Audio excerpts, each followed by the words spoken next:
présente ici le flûte à bec. Donc les doigtés pour jouer les gammes au flûte, ou plutôt les notes. Donc il s'agit ici du flûte à bec, le flûte en do, c'est-à-dire le flûte soprano. Et plus concrètement, c'est le flûte qui possède le même diapason que le piano. C'est-à-dire lorsque le piano est en do, lui aussi il est en do. C'est différent des autres flûtes qui seront en alto et autres. Le flûte en alto, maintenant par exemple, lorsque le piano est en do, lui serait en sol. C'est différent de celui-ci. Donc pour cela, nous allons commencer les doigtés. Ici, tout juste à gauche, là où je passe mon doigt, il y a les trous là, le numéro des trous. Le trou qui se trouve derrière le flûte, en haut, c'est ça qui est marqué pouce. Donc, et c'est ça qui est complètement en haut. C'est le trou qui est derrière, c'est ça qui est complètement en haut. Donc, vous allez voir que les trous sont représentés sous trois formes.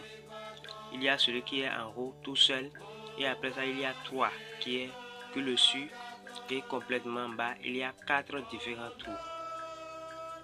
Donc, le trou qui est derrière serait joué avec le pouce de la main gauche.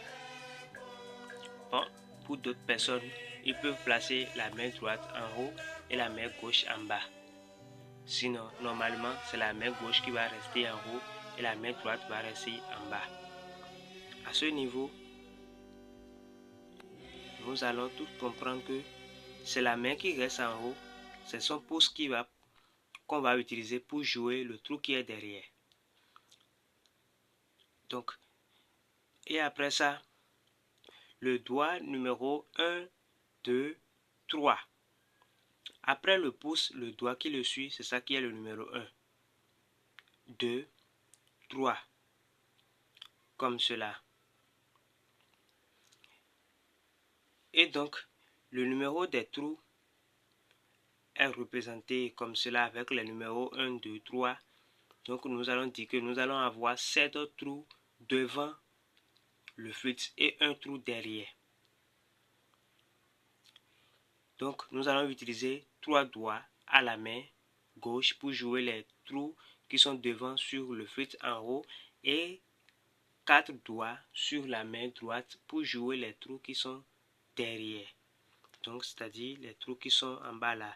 Les trous 4, 5, 6 et 7.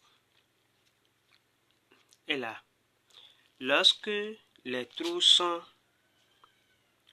représentés en couleur noire, comme indiqué ici, ça veut dire que c'est fermé. On doit toucher ça avec le doigt. Lorsque le trou est ouvert, ça serait représenté en rond comme ça. Lorsque le trou est particulièrement fermé, c'est-à-dire fermé à moitié, là on va représenter ça comme cela avec un barré sur le trou. C'est ça qui est égal particulièrement fermé là. Maintenant, pour les notes, avec ce tableau qui est ici, il n'y a plus de souci pour comprendre toutes les gammes avec les octaves possibles.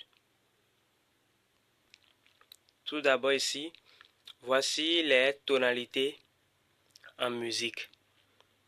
Les 12 tonalités majeures, les notes pour représenter les 12 tonalités. Donc les voici ici. En suivant cette tonalité, lorsque vous voulez jouer dans la tonalité de Do, de Sol, de Ré, de La, de Mi, Si, Fa, Ré dièse ou bien Ré bémol, ainsi de suite jusqu'à finir les 12 tonalités, à vous de voir tout simplement les notes qui constituent chaque tonalité. Avec les notes là, vous allez voir maintenant les doigtés qui correspondent à chaque note et les doigtés qui correspondent à chaque octave lorsque vous voulez piquer.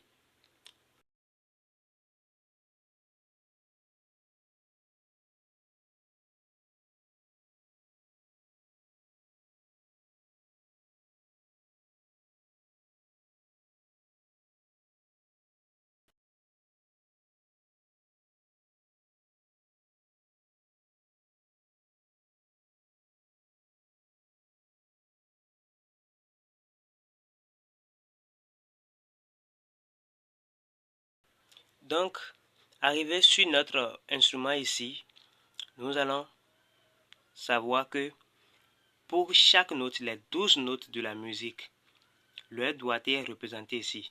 Donc, nous avons ici doigté de la première octave, les notes graves de l'instrument, c'est-à-dire les notes les plus graves. Do le plus grave, le do dièse le plus grave, jusqu'à le si le plus grave là. C'est ça qui est représenté ici. Et pour cela, lorsque nous voulons jouer le do maintenant, il consiste à fermer tous les trous. Lorsque nous voulons jouer le do dièse, nous allons fermer tous les trous et à moitié le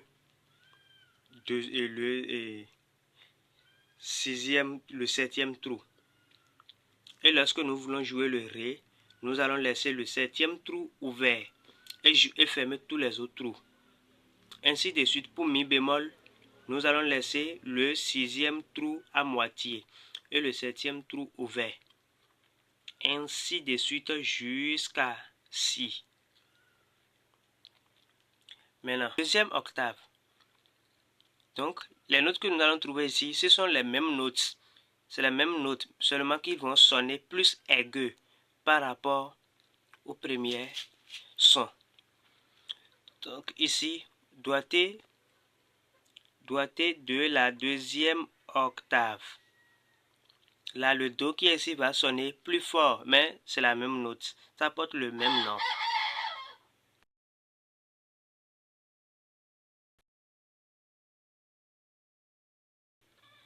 Donc ici, nous allons trouver toutes les 12 notes avec leur octave. Et nous allons vérifier.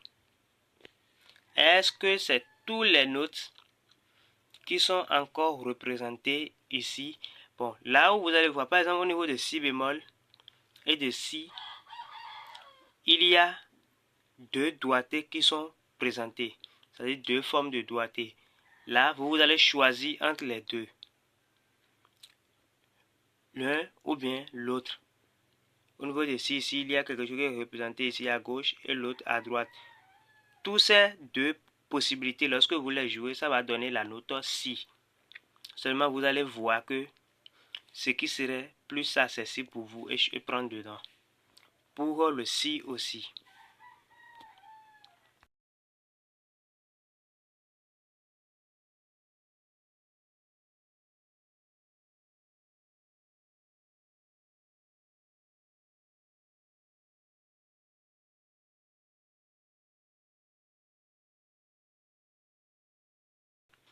Et le constat que nous allons faire ici est que la note la dièse n'est pas dans le premier octave ici.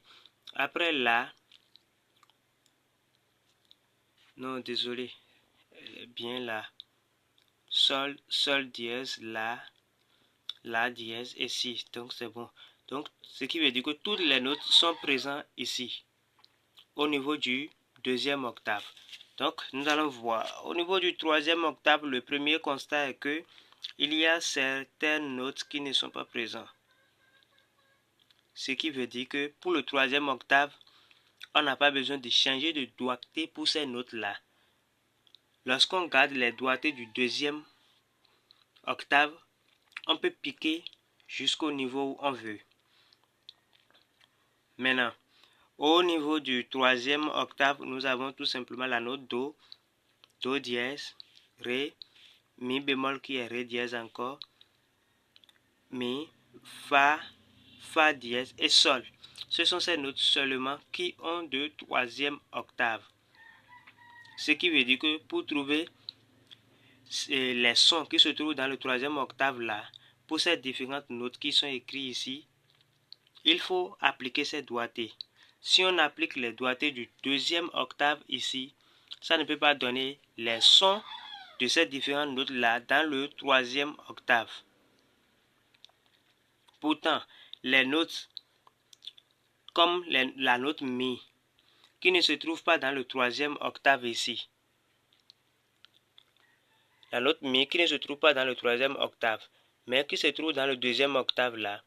Lorsqu'on applique le même doigté de Mi dans le deuxième octave ici, on peut piquer et avoir le son plus fort